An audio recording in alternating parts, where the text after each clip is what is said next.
জান্নাতে যারা ঢুকবে তাদেরকে রেশমের তৈরি পোশাক দিয়ে পোশাক বানিয়ে দেওয়া হবে।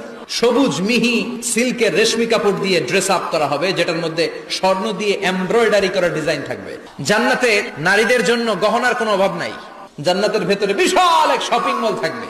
প্রতি শুক্রবারে ডানে বায়ে সামনে পেছনে সব জায়গা থেকে বন বন করে মৌমাছির মতো জান্নাতীরা ওই শপিং মলে শপিং করতে আসবে।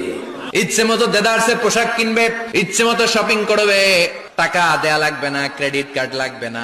এবার জান্নাতের আবহাওয়া সম্পর্কে জানি। জান্নাতের ভেতরে জান্নাতীরা সূর্যের প্রচন্ড তীব্রতাও পাবে না, আবার শীতের কারণে কষ্টও পাবে না। দুইয়ের মাঝামাঝি চমৎকার আনন্দ ঘন নাতিশীতোষ্ণ একটা পরিবেশ আমি জান্নাতে করে দিয়েছি।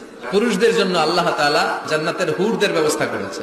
সুন্দরী, রূপবতী, সুভাষিনী, অশুভম বর্ষা, মেঘ কালো কেশ, দেখলে পাগল পাড়া হয়ে যাবে জান্নাতীরা। জান্নাতীদের কোনো দাড়ি গজাবে না। সব জান্নাতি লোকদের বয়স হবে 33 আর লম্বায় হবেন আপনারা 60 হাত লম্বা।